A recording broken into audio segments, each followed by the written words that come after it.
우리 한 절씩 함께 같이 합독하여서 읽어봅시다. 시작. 그는 허물과 죄로 죽었던 너희를 살리셨도다. 그때 너희는 그 가운데서 행하여 이 세상 풍조를 따르고 공중의 권세 잡은 자를 따랐으니 곧 지금 불순종의 아들들 가운데서 역사하는 영이라. 전에도 우리도 다 그 가운데서 우리 육체의 욕심을 따라 지내며 육체와 마음에 원하는 것을 하여 다른 이들과 같이 본질상 진노의 자녀였더니 긍휼이 풍성하신 하나님이 우리를 사랑하신 그 큰 사랑을 인하여 허물로 죽은 우리를 그리스도와 함께 살리셨고 너희는 은혜로 구원을 받은 것이라. 또 함께 일으키사 그리스도 예수 안에서 함께 하늘에 앉히시니 이는 그리스도 예수 안에서 우리에게 자비하심으로써 그 은혜의 지극히 풍성함을 오는 여러 세대에 나타내려 하심이라. 아멘. 오늘 이제 우리가 예수님의 마음에 대한 이제 마지막 설교를 이제 듣게 되는데요. 지난 13번에 걸쳐서 우리가 함께 이 예수님의 마음에 대하여서 살펴볼 수 있었던 것이 참 감사하고 또 우리에게 또 뜻깊은 그런 시간들이었다 이런 생각이 듭니다. 예수 그리스도께서 친히 밝히신 그 예수님 자신의 온유하고 그 겸손한 마음이 얼마나 또 어떻게 우리 공동체, 우리 교회 공동체와 또 그 안에 속해 있는 우리 각 사람을 향해 있는지, 또 얼마나 크게 그분의 마음이 우리 자신과 우리의 형편과 우리의 상황, 우리의 마음과 연결되어서 그 마음의 움직임을 갖게 되시는지 우리가 그런 예수님의 마음을 헤아려 보는 그런 계기를 갖게 되었습니다. 너무나 감사한 것은 사실 이제 저도 제 마음을 헤아리기 어려워하는 자이고 우리 모두가 다 그렇죠. 또 저는 성향상 몇 번 말씀드렸지만 이성적인 판단과 이런 객관성을 중시하는 그런 성향이라서 이런 예수님의 마음을 다룬다는 것이 어려운 주제인데, 근데 어쨌든 이것을 이제 다룰 수 있고 또 이것을 조금이나마 내가 헤아려 알 수 있다는 이 사실이, 그것이 얼마나 우리에게 큰 정말 은혜이고 축복인가, 이걸 생각하게 됩니다. 우리가 아무리 어떤 것을 경험한다 하더라도, 이 세상에 무엇을 경험하고 또 아니면 이성적인 어떤 추론을 한다 하더라도 우리가 감히 어떻게 이 예수 그리스도의 그 마음을 알 수 있겠습니까? 그의 존재와 그의 모든 어떤 사역의 핵심부라고 할 수 있는 그분의 그 마음, 이것을 과연 어떻게 알 수 있겠어요? 정말 놀라운 거죠. 큰 특권이죠. 여러분들, 우리가 이런 말씀의 자리에 있는 것이요, 또 말씀의 자리에 내가 사모하여 나아가는 것이 얼마나 하나님께서 주신 큰 은혜의 자리고, 또 내가 그것을 놓치는 것이 또 얼마나 큰 나에게 손해인가 우리는 생각해 보셔야 됩니다. 그리고 저는 동시에 다시 한번 이 성경의 가치를 깨닫게 됩니다. 왜 이 하나님께서 우리에게 자신의 말씀으로 주신 이 성경이 이렇게 중요한가? 우리가 내 마음대로 막 생각하고 그분의 마음에 대해서 내가 경험한 어떤 나의 부모에 대한 이해로 그렇게 투영해서 그분을 이해할 수도 있고, 아니면 내가 상상한 어떤 것으로 그분을 이해하면서 그분의 마음을 생각하면서 우리가 정말 갈피를 못 잡는 모든 종교인들이 사실 그러한데, 그러한 식으로 하나님을 이해할 수도 있었는데, 역시 이제 하나님의 말씀이 우리에게 하나님 그분 자신을 밝히 알려주시니까 정말 그분의 가장 중요한 그것, 우리가 반드시 알아야 되고 알 수 있는 그것을 말씀해 주시니까 얼마나 이 말씀이, 성경이 우리에게 중요하게 거겠습니까? 또한 더불어서 우리 믿음의 선배들이 우리에게 그렇게 남겨둔 그러한 그들의 글들, 또 그들과 함께 그것을 통해서 함께 성도의 교제를 나누는 이런 것들이 또 우리에게 얼마나 유익한가, 이것도 또 한번 깨닫게 되는 것입니다. 물론 이런 모든 것들을 우리에게 실질적으로 유익하게 만들어 주시는 성령 하나님 역사가 가장 중요하지만 바로 이러한 객관적인 이러한 자료들 이런 것들을 우리가 접할 수 있는 거 이런 것이 되게 귀하다. 다시 한번 생각하게 됩니다. 그리고 그러면서 우리가 이 성경의 어떤 한 부분을 바르게 배우면 배울수록 진짜 하나님을 또 성경 전체를 이렇게 더 바르게 이해할 수 있는 조금씩 더 깊이 이해할 수 있는 풍성하게 알아갈 수 있는 그런 계기가 된다라는 것을 또 배우게 되죠. 특히 그 예수님의 마음 그것을 배운다는 것은 결국 그분이 하시는 모든 행위들의 그 의미와 그 가치와 그리고 그거에 대한 결론까지도 우리가 다 헤아릴 수는 없지만 그의 선하심과 그의 그 결과의 복됨을 우리는 예상할 수 있는 이런 것들을 우리가 생각하게 되는 것 같습니다. 여러분들도 그러한지 모르겠습니다. 이 예수님의 마음을 우리가 배우면서 우리가 진짜 확신하게 되는 것이 무엇입니까? 우리 여러 지체들이 항상 질문하는 거잖아요. 도대체 하나님은 왜 이 악과 고통이 가득한 현실을 살아가는 이 과정을 우리에게 주시는가? 왜 이것을 그냥 쉽게 쑥 건너뛰고 바로 영광으로 그 천국으로 하나님 나라로 우리를 들여보내지 않으시고 왜 이 땅에 이 모든 악과 고통의 현실, 나의 죄를 갖고 있는 그 상태를 가지고 내가 이 길을 걸어가게 하시는가? 네? 그 이유가 전혀 될 수 없는 것은 무엇입니까? 그분이 우리를 사랑하지 않거나 또 우리의 고생과 고난을 그분이 기뻐하시기 때문에 또 아니고 또 우리가 이 세상을 살면서 감당해야 될 온갖 영적 그 씨름에 대해서도 그분이 그냥 무감각한 태도로 잘하나 못하나 보면서 평가하기 위하여서 우리를 그렇게 대하시는 그런 분이 아니라는 것. 그렇죠? 오히려 우리는 헤아리기 어렵고 또 이것을 수용하는 데 있어서 너무 오래 걸릴진 몰라도 진짜 그분께서 그분이 사랑하는 그분의 순전한 마음으로 사랑하는 대상이 된 우리를 향하여서 최고의 유익을 우리에게 구하기 때문에 우리에게 이 인생이 있다.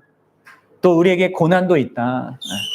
그리고 이 과정이 있다라는 것을 우리가 보게 되는 것입니다.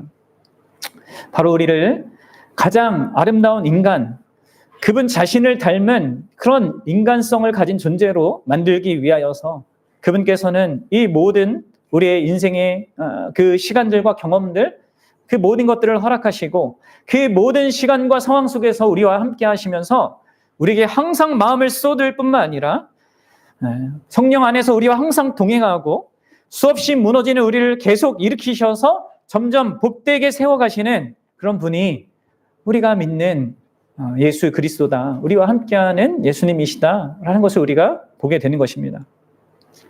사랑하는 여러분, 우리가 살펴본 그분의 기쁨, 그분의 동정하심, 그분의 긍휼, 그분의 분노, 그분의 질투, 그분의 슬픔, 그분의 우정에 그 모든 게 다 무엇과 결부되어 있습니까? 이 악과 고통을 살아가야 하는 죄인인 그리고 연약한 한계가 있는 그런 우리와 다 긍정적으로 다 결부가 되어 있어요.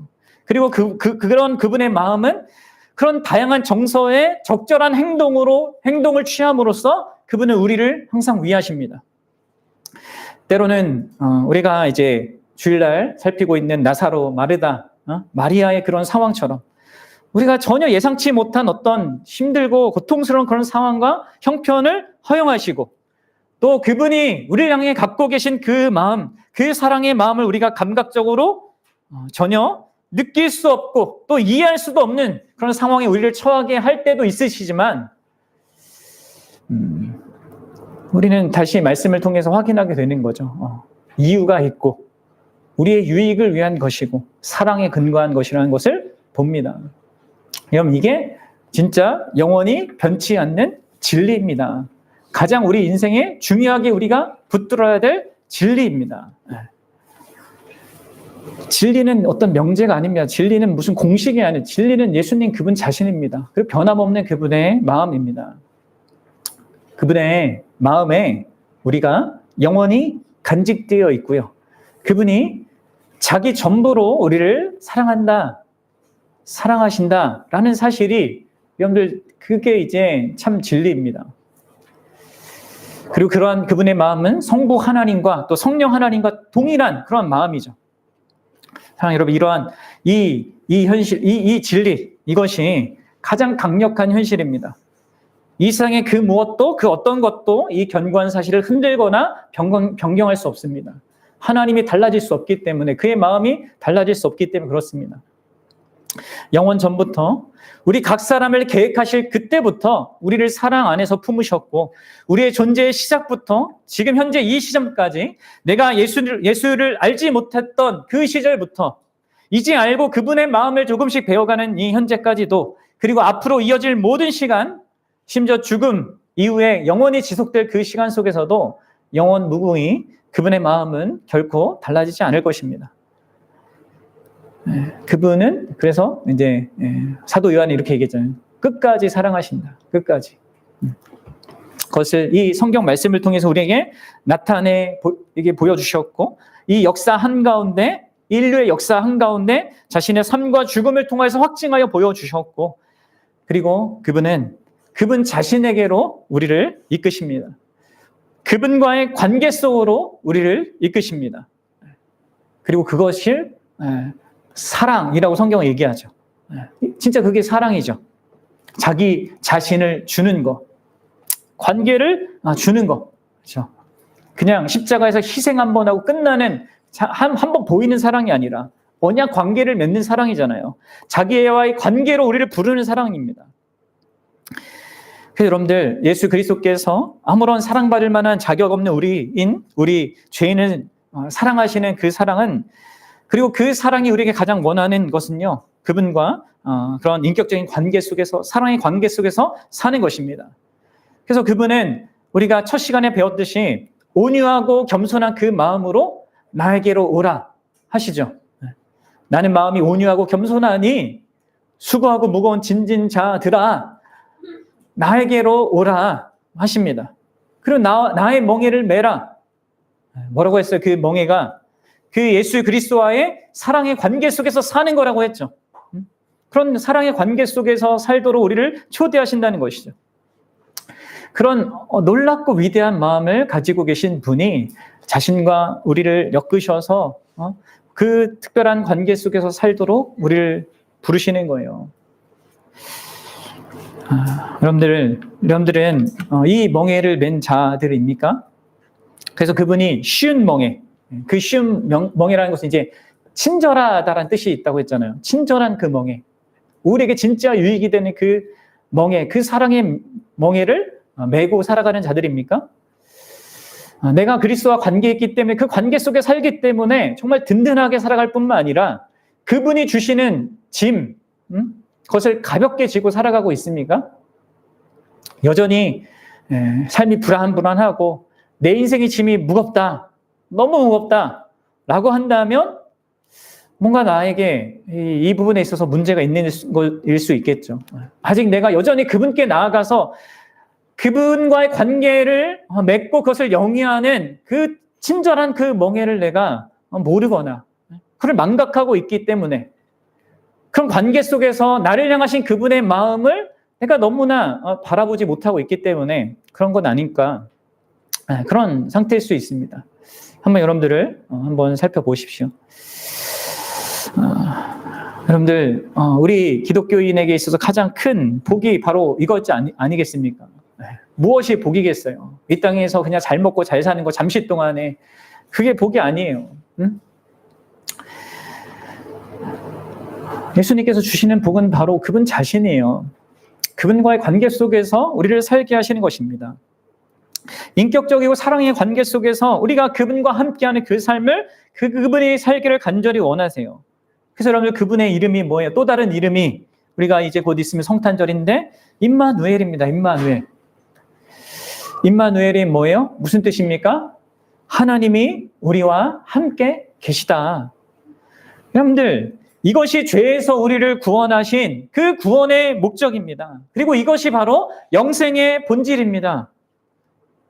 그 안에서 살아가는 거. 예수님과의 관계 속에서 그 관계의 멍에를 맺고 살아가는 거. 그것이 구원이란 말이에요. 그게 영생이란 말이에요. 여러분들 알잖아요. 관계는요, 이 인격적인 모든 관계, 사랑의 관계는 언제나 어떤 멍에를 이렇게 형성하게 됩니다. 그렇죠? 서로를 묶이게 만들어요. 상대방의 어떠함에 영향을 크게 받는 자로 살게 되는 것이죠. 관계는 그렇습니다. 사랑의 관계는 그렇습니다. 그리고 그것은 전혀 나쁜 것이 아니죠. 오히려 그 멍에를 메어야 할 그 대상이 내가 진정으로 사랑해야 할, 사랑하는 그런 사람이라고 한다면 그 멍에는 기쁜 멍에이고 기꺼이 지고 싶은 멍에일 것입니다. 다른 모든 걸 다 포기해서라도 붙들고 싶은, 함께하고자 하는 그런 멍에일 것이죠.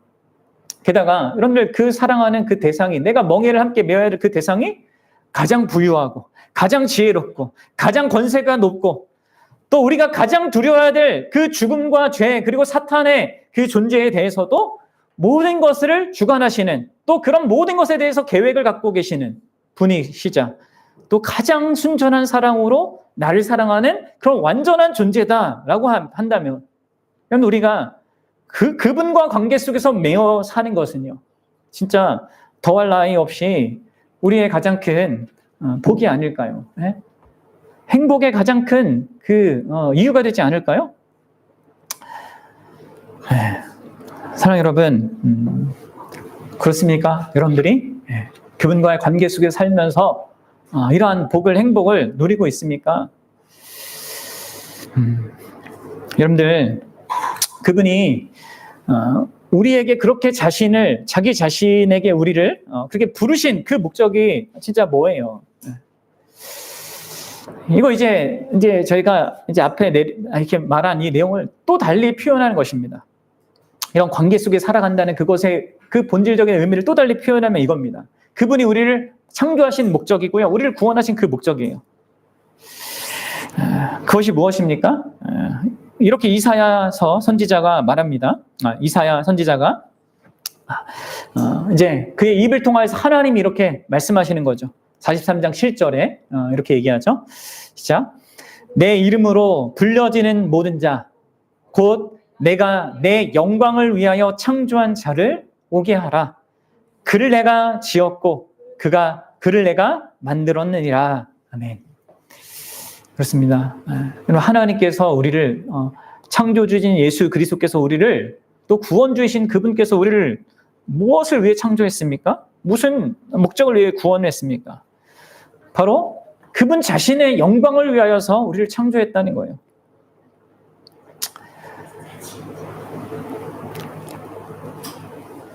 우리는 그러한 존재입니다. 그런데 이제 아담과 하와가 그 하나님의 그 영광을 위해 창조된 그 부름에 응답하지 못해서 실패해서 넘어졌고요.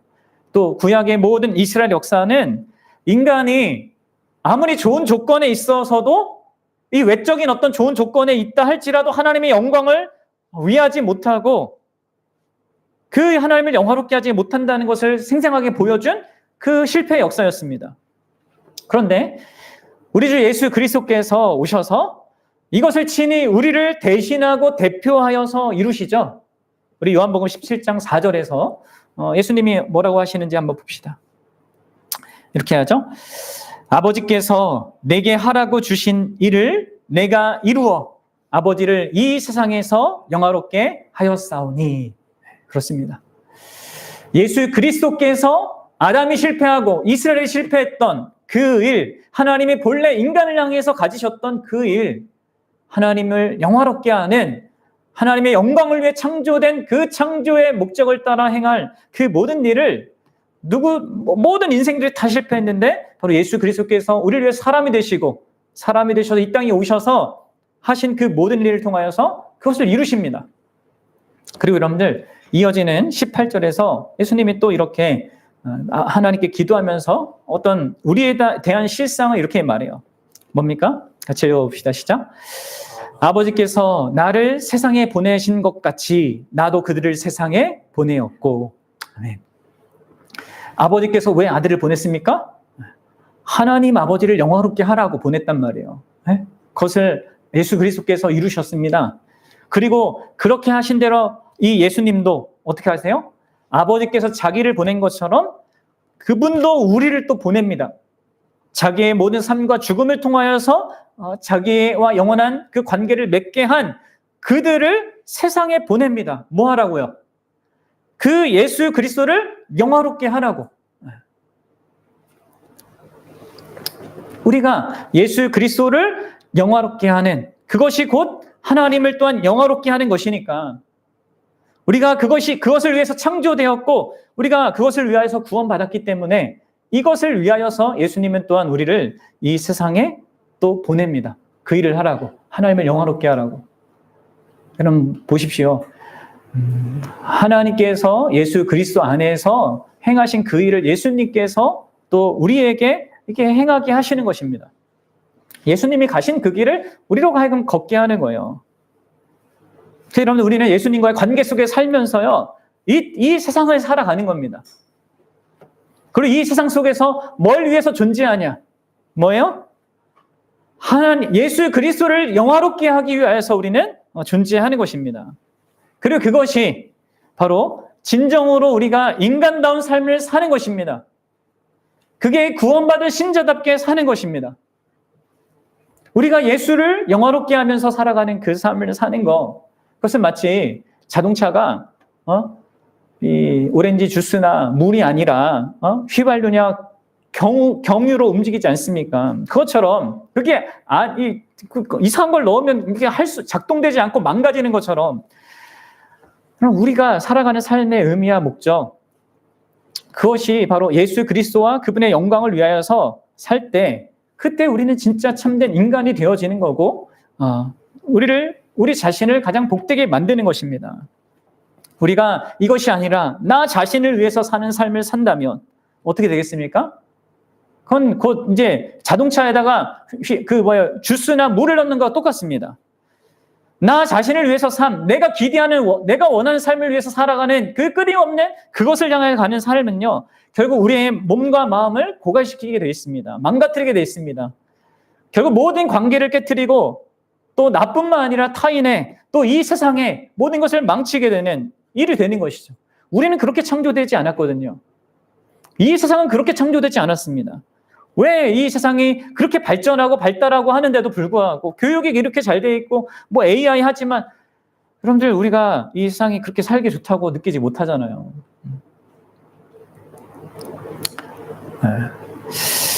사랑하는 여러분, 우리는 하나님을 위해서 하나님의 영광을 위해 살 때, 특히 예수 그리스도의 그 영광을 위해 살 때 진짜 행복하도록 지음받은 존재예요. 그리고 그것이 우리에게 참된 기쁨과 무한한 활력을 가져다주게 되어 있습니다.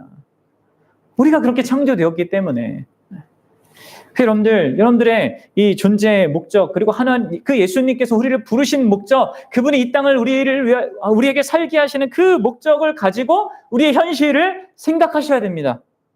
그리고 내가 일어나는 나의 일들을 대면하고자 해야 됩니다.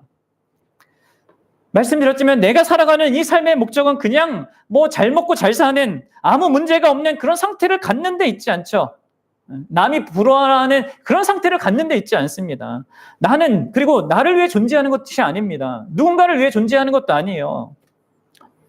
나는 예수 그리스도를 위하여서 예수님을 영화롭게 하기 위하여서 존재합니다. 그럼 이것을 생각하셔야 돼요. 그리고 그렇게 살고자 하셔야 됩니다. 그러면 우리에게 이런 질문이 들죠. 그러면 과연 예수님을 영화롭게 하는 게 뭐냐? 또 하나님을 영화롭게 한다는 게 뭐냐? 어떻게 해야 예수님을 영화롭게 할 수 있는가? 이것을 우리가 이제 봐야 되는데, 여러분들, 일단 아셔야 되는 게, 일단 여러분들, 우리가 예수님과 멍에를 함께하는 자로 살아간다는 거예요. 그분과의 관계 속에 살아가는 겁니다. 그렇죠? 그 관계 없이 영화롭게 하는 그런 걸 요구하는 게 아니에요. 관계 있는 그 관계 속에서 예수님을 영화롭게 하는 게 뭐겠습니까? 한 가지 먼저 방법이 있는데 제가 두 가지를 얘기할 건데 이제 첫 번째는 이겁니다. 그건 뭐냐면 바로 그 예수님께 대하여서 그분의 말씀에 그분의 계명에 순종하는 겁니다. 이게 우리가 그분을 영화롭게 하는 중요한 수단이죠. 그렇습니다. 나의 기분과 감정과 그리고 어떤 결과에 상관없이 계산하지 않고 어떤 상황 속에서라도 그분이 내게 말씀하시는 것에 대하여서 순종하는 것. 그것을 통해서 우리는 그분을 영화롭게 할 수 있어요. 내가 그분보다 무엇이든지 더 잘 알고 있다는, 내가 더 바른 길을 알고 있고 내가 적절한 그런 선택과 판단을 할 수 있고 움직일 수 있다는 그런 생각은 뒤로 하고 버리고 그분의 길을 신뢰하여 순종하는 것, 그것이 우리가 그분을 영화롭게 하는 그런 길입니다. 그것은 곧 그분이 하신 말씀에 순종하는 거죠. 여러분들, 예수께서 마태복음 5장 16절에서 이렇게 말씀하셨어요. 같이 읽어봅시다. 시작. 이같이 너희 빛이 사람 앞에 비치게 하여 그들로 너희 착한 행실을 보고 하늘에 계신 너희 아버지께 영광을 돌리게 하라. 예수님께 영광을 돌리고 하나님께 영광을 돌리는 길이 뭐예요? 착한 행실을 하는 겁니다. 착한 행실. 이것을 이제 베드로 사도도 동일하게 그러한 유사하게 이러한 내용을 좀 달리 표현했는데 한번 보십시오. 베드로전서 2장 12절에도 이렇게 얘기하죠. 너희가 이방인 중에서 행실을 선하게 가져 너희를 악행한다고 비방하는 자들로 하여금 너희 선한 일을 보고 오시는 날에 하나님께 영광을 돌리게 하려 함이라. 너희의 선은 앞에서는 이제 착한 행실이라고 이렇게 얘기했고 그리고 여기서는 선한 일이라고 합니다. 이게 둘 다 같은 구문이에요. 영어로 하면 good deeds, 선한 행위들입니다. 그러면 이게 이제 예수님 오시는 그 날에 그분을 기쁘게 하고 하나님을 영화롭게 하는 그런 일이 되는데 그럼 이 착한 행실이 뭡니까? 이 착한 행실이 뭐예요? 곧 하나님의 율법에 대하여서 순종하는 거예요. 가장 기초적인 의미가. 근데 이제 그 순종은 제가 이게 자주 말씀드리다시피 어떤 율법에 나오는 그 문자를 그대로 순종하는 것 정도가 아니라 그것을 내포하지만 그 율법에 참된 정신을 따라서 나아가는 순종 있잖아요. 율법의 조항들을 지키는 것 정도가 아니라 그 안에 담긴 그분의 의도를 헤아리면서 그 의도가 요구하는 것까지 순종하고자 하는 그 행위. 여러분 그게 착한 행실이란 말이에요. 그래서 예를 들어서 도둑질하지 말라. 이게 무슨 말입니까? 도둑질하지 않으면 돼. 이 얘기가 아니잖아요. 다른 사람의 삶에 유익을 가져다 주기 위해서 열심히 일하고 열심히 돈 벌어서 그 일과 돈으로 다른 이웃을 섬기는 것까지 하는 것이 착한 행실이란 말이에요. 그렇죠? 간음하지 말라고 하면 뭐예요? 불륜을 안 저지르면 된다가 아니라 뭐예요? 나의 아내를, 나의 남편을 자기 목숨보다 소중히 여기고 사랑하고 유익을 먼저 구하고 더 나아가 망가져가는 우리 주변의 수많은 부부관계들을 보면서 아파하고 어떻게든지 간에 그 관계를 회복하는 일에 온 힘을 쏟는 것. 그럼 이게 이제 착한 행실이란 말이에요. 그럼 이러한 순종이요 하나님을 영화롭게 합니다. 이러한 순종이 하나님을 예수 그리스도를 영화롭게 합니다.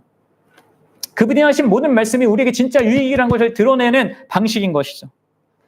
그럼 이런 하나님의 말씀에 대한 순종에 있어서 바로 사실 첫 번째 아담이 사탄에게 속아서 실패한 거 아닙니까?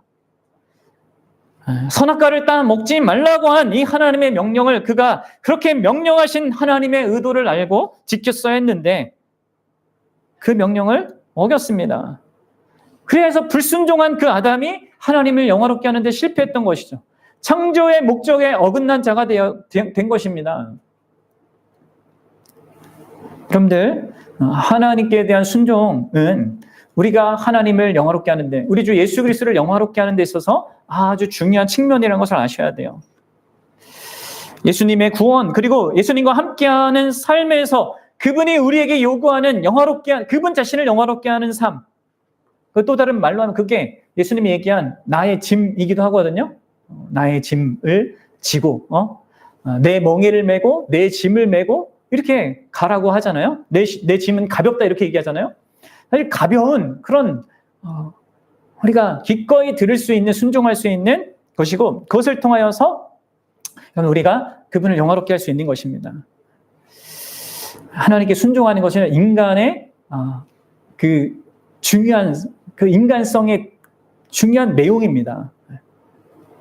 우리 그렇게 창조돼서 순종하도록 창조되었단 말이에요. 그것이 예수 그리스도 안에 우리를 구원하는 그 목적 중에 하나란 말이에요. 여러분들 우리는 어떻게 하든지 간에 하나님의 말씀에 하나님의 계명에 온전히 순종하는 그것을 통하여서 그분을 영화롭게 하고자 해야 합니다. 많은 그리스도인들이 이 복음을 좀 알고 듣고 또 깨달은 그리스도인들이 이렇게 잘못 생각하는 것 중에 하나가 이거 있어요. 이런 부분이 있습니다. 하나님께서 예수 그리스도께서 우리의 행위와 우리의 죄와 관계없이 전적인 은혜로 나를 값없이 구원해 주셨으니까 이제는 뭐 내가 행위를 어떻게 하든 뭐 순종을 하든 안 하든 뭐 이건 뭐 그렇게 중요한가? 약간 이렇게 또 이렇게 극단으로 이 복음을 잘못 생각하는 경우가 있단 말이에요. 우리 절대 그렇게 오해하면 안 됩니다. 순종과 그 행위가 우리의 삶에 아무 의미 없습니까? 그럼 물론 우리의 구원을 위해서 이 관계를 시작하는 데 있어서는 아무 의미가 없죠. 왜냐하면 우리의 순종과 행위가 아무리 최선을 다한 것이라 할지라도 결함이 있고 죄가 다 결부되어 있기 때문에 여러분들 그것은 우리를 구원할 수 없습니다. 그것은 예수님과 우리의 관계를 유지하는 기반이 될 수 없어요. 하지만 그러한 복된 거룩한 삶을 위하여서 그분이 우리를 구원하신 것입니다.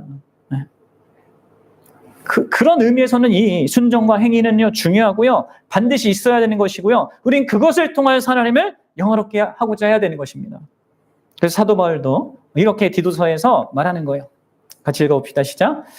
그가 우리를 대신하여 자신을 주심은 모든 불법에서 하나님의 말씀을 어기는 그 모든 불법에서 우리를 속량하시고 우리를 깨끗게 하사 뭐예요? 선한 일을 아까 똑같아요. 예수님이 얘기한 것과 베드로 사도가 얘기한 것과 사도 바울이 얘기한 게 똑같습니다. 선한 일을 열심히 하는 자기 백성이 되게 하려 하심이라. 그렇습니다. 우리는 이처럼 하나님의 그 율법의 말씀을 진정한 의미로 온전하게 순종하고자 하는 이 선한 일에 열심히 있는 자들이 되고자 해야 합니다. 그렇게 하여 예수님을 영화롭게 하고자 해야 하는 거예요. 자, 이게 이제 우리의 하나의 중요한 그분을 영화롭게 하는 그 측면의 중요한 내용입니다. 그러나 우리에게는 또 다른 측면이 있습니다. 아니 어떤 면에서는 더 중요한 측면이라고 할 수 있습니다. 그리고 이것이 사실 앞에서 이렇게 언급한 하나님의 이 율법에 순종하게 하는 순종을 기꺼이 가능케 하고 진짜 그 하나님의 의도를 헤아리면서 그렇게 하게 하는 원동력이 되는 사실입니다. 그 원동력이 되는 방식으로 하나님을 영화롭게 하는 그 한 가지가 있습니다. 그것이 무엇일까요? 그것은 바로 예수 그리스도 그분과의 관계 속에서 그분 자신을요. 특히 예수님을 우리가 얘기할 때 그분 자신이라고 이렇게 표현할 때 그분 자신의 존재의 그 중심이 뭐예요? 바로 그분의 마음이잖아요. 그분의 마음에 의하여서 어떤 우리에 대한 그 사랑과 긍휼과 이런 어떤 질투 이런 모든 것들이 표현되고 그에 의한 어떤 행위들이 드러납니다. 그리고 여러분들 우리가 가장 그분을 영화롭게 하는 가장 핵심적인 그 길은요 바로 그분의 마음을 알고 그분의 마음을 기뻐하는 것입니다. 그분의 마음을 예수 그리스도의 마음을 감격해하고 즐거워하고 기뻐하고 감사하는 것. 여러분 이게 우리가 최고로 하나님을 그 예수 그리스도를 영화롭게 할 수 있는 복된 방식입니다. 사실 뭘 하는 게 아닌 거죠. 그분의 어떠함을 내가 만끽하는 게 여러분들 그분을 가장 영화롭게 하는 것입니다. 이게 결정적인 우리의 영화롭게 하는 방식입니다. 여러분 생각해 보십시오. 이렇게 정말 유명한 화가가 그림을 아주 멋지게 그렸으면 그 그림을 가장 기뻐하고 가장 영화롭게 하는 그 길이 무엇이겠습니까? 내가 그 화가를 좋아해서 조금 그 스타일을 배웠다고 해가지고 거기에다가 내가 덧칠을 하면, 네? 덧칠해서 조금 뭐 이렇게 보태면 그게 그 그림을 영화롭게 하는 거겠습니까? 아니죠.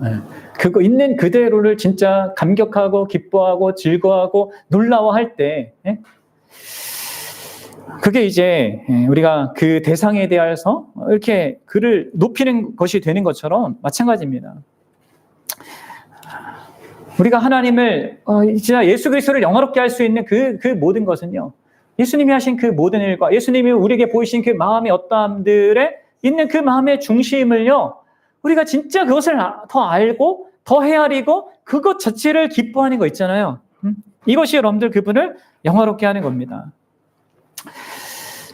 오늘 우리가 함께 읽었던 이 에베소서 본문의 이 내용은 정말 우리에게 절대 그럴 수 없는 우리가 어떻게 그렇게 되었는가를 보여주는 아주 중요한 내용을 담고 있죠.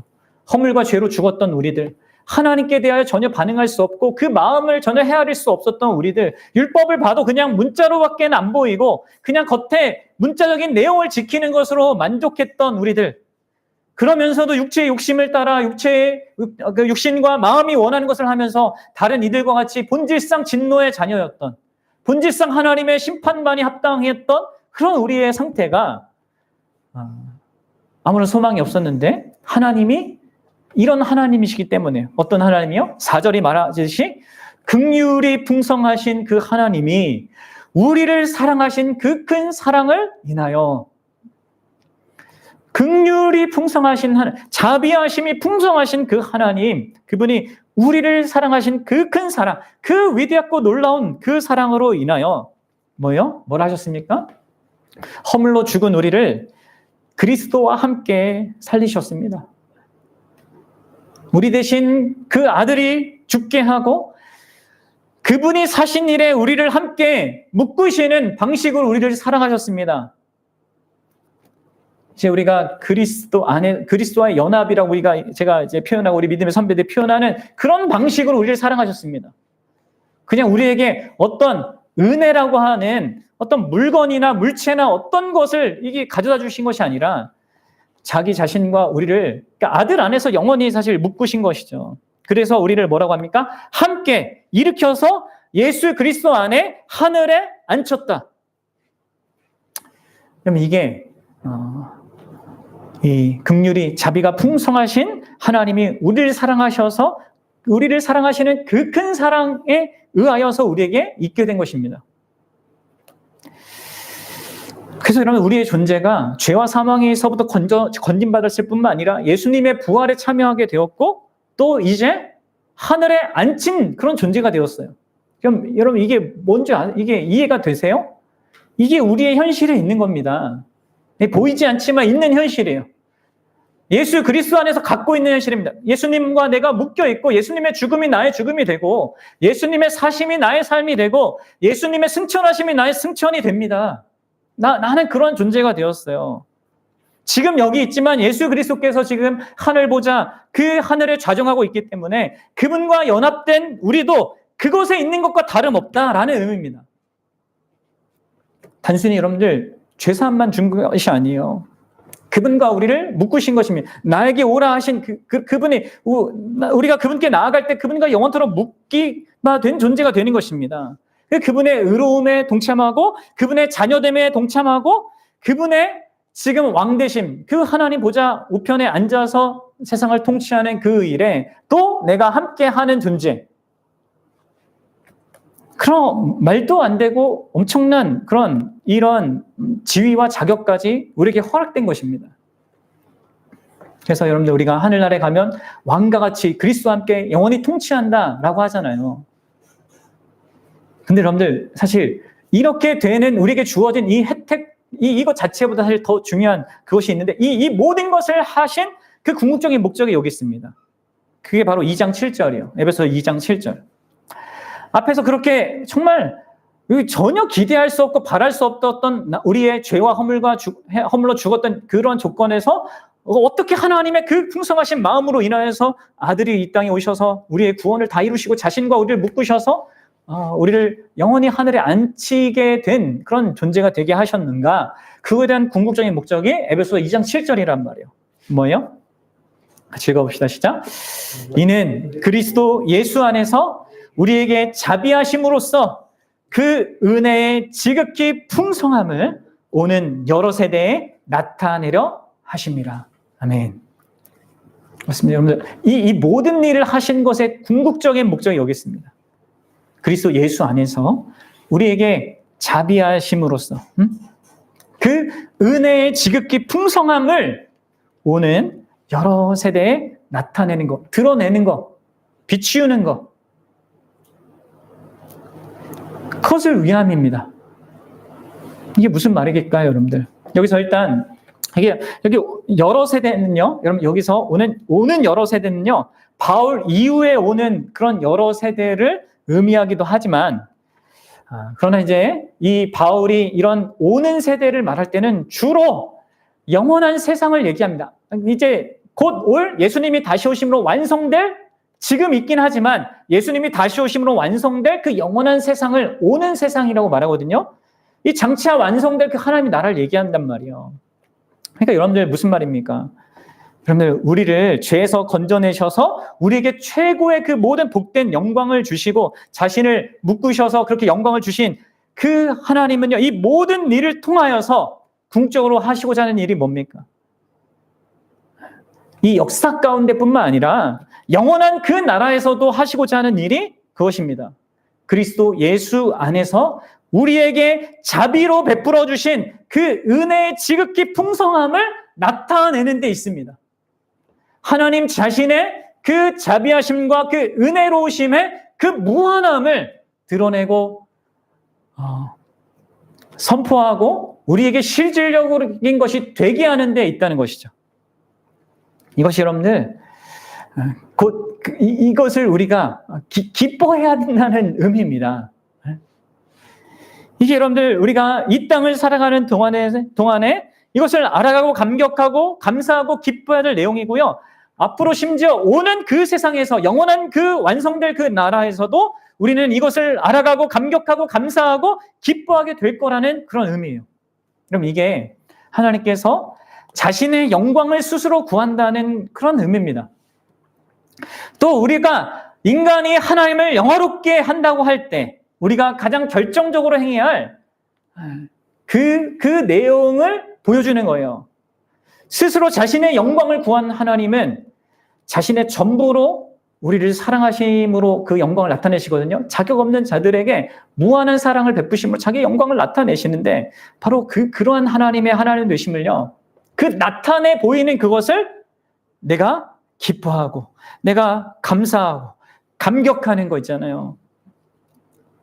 이게 우리가 하나님이 영원토록 그렇게 하기를 원하시는 거, 우리가 가장 기뻐해야 될 그런 내용이고 그렇게 함으로 우리는 하나님을 영화롭게 하는 것입니다.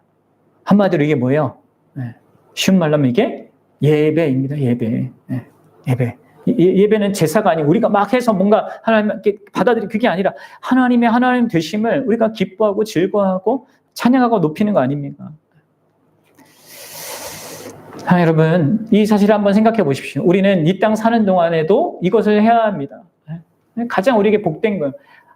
그리스도 예수 안에서 우리에게 자비하심으로써 나타내신 하나님의 은혜의 지극히 풍성한 것, 그 사랑의, 그 큰 사랑의 사랑하심,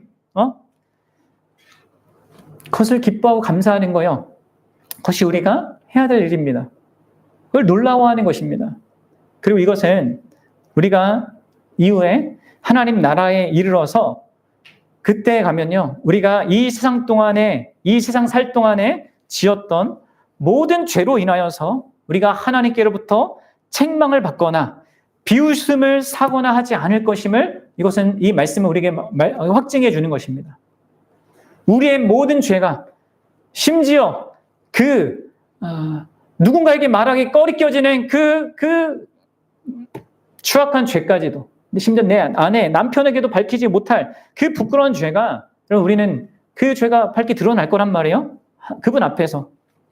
근데 그럼에도 불구하고 우리는 책망을 받거나 비웃음을 그분으로부터 받지 않게 될 것입니다. 부끄러움을 겪지 않을 것입니다. 왜냐하면 그 모든 걸 예수 그리스도께서 다 담당하셨기 때문에. 하나님은 우리에게 너희들 이렇게 천국을 이제 누려. 하지만 너는 자격 없다는 것을 알면서 누려라 하면서 이렇게 우리에게 말씀하실 분이 아니라는 거예요. 여러분들, 천국과 영생의 본질이 이거라는 거예요. 하나님이 드러내신 이 놀랍고도 풍성한 자비로운 그 은혜, 그것을 즐거워하는 겁니다. 그것을 기뻐하는 것입니다.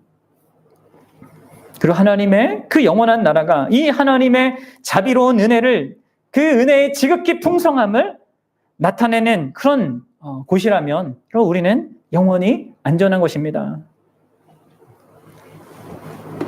사실 그 나라에서 거절당하게 할 거기서 제외될 만한 그 가장 결정적인 이유가 될 만한 우리의 그런 모든 과거의 죄들이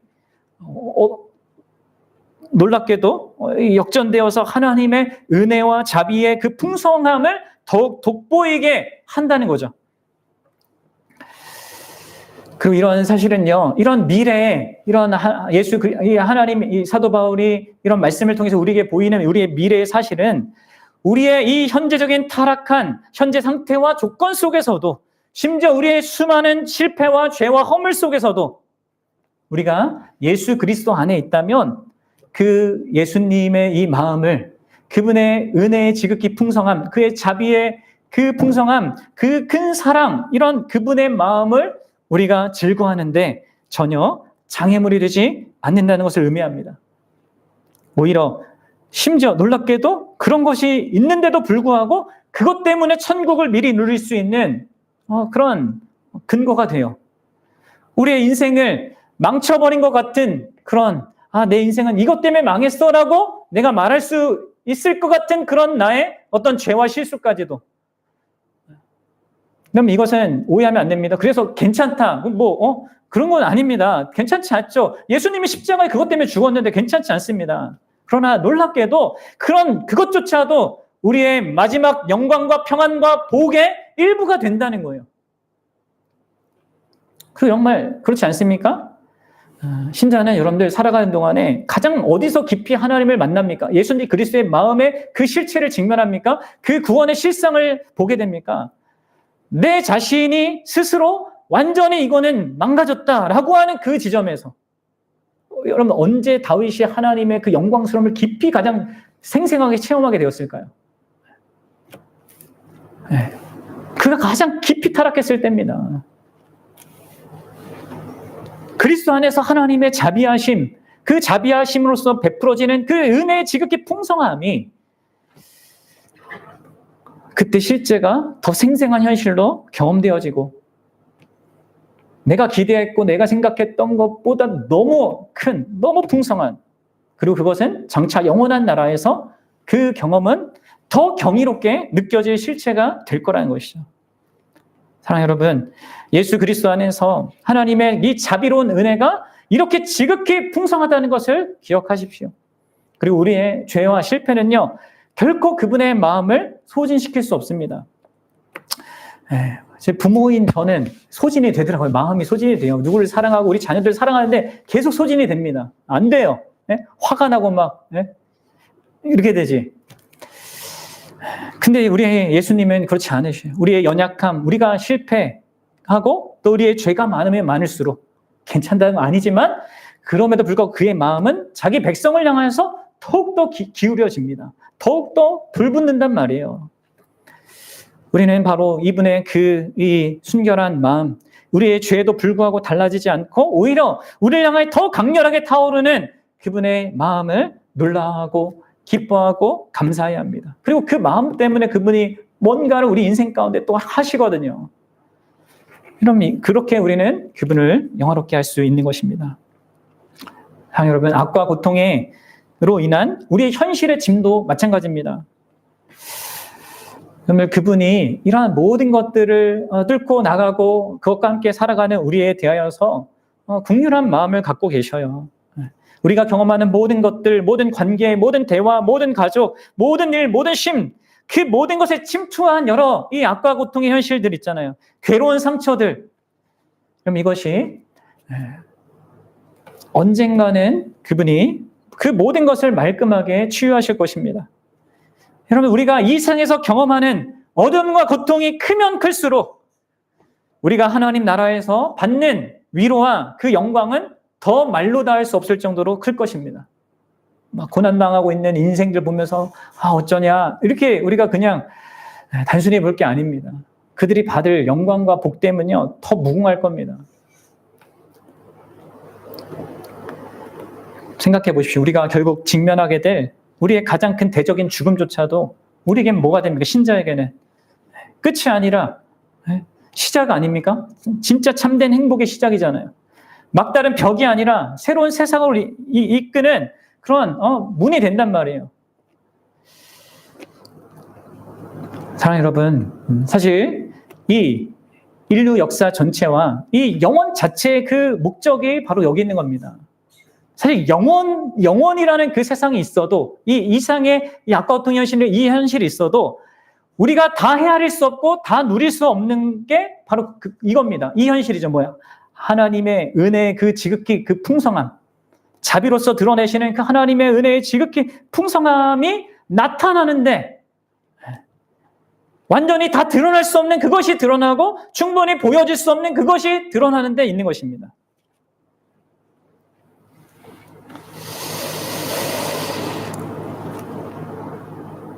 그 하나님과 하나님 되심, 그 하나님의 그 아름답고 그 선하신 그 마음 그 자체를 우리가 알고 풍성히 만끽하는 그것이요 우리가 그분을 진정으로 영화롭게 하는 거예요. 여러분들 결론을 맺겠습니다. 그러면 아담과 하와가 순종에 실패한 가장 결정적인 이유가 뭡니까? 바로 그들이 하나님의 이 선하고 아름다운 그 마음을 기뻐하고 즐거워하는데 실패했기 때문입니다. 사단에게 속았죠. 뭐요? 하나님은 선한 마음을 갖고 계시지 않아. 하나님은 가장 좋은 걸 주지 않는 분이야. 하나님은 너희가 하나님 되는 거 싫어서 선악과 안 주려고 하는 거야.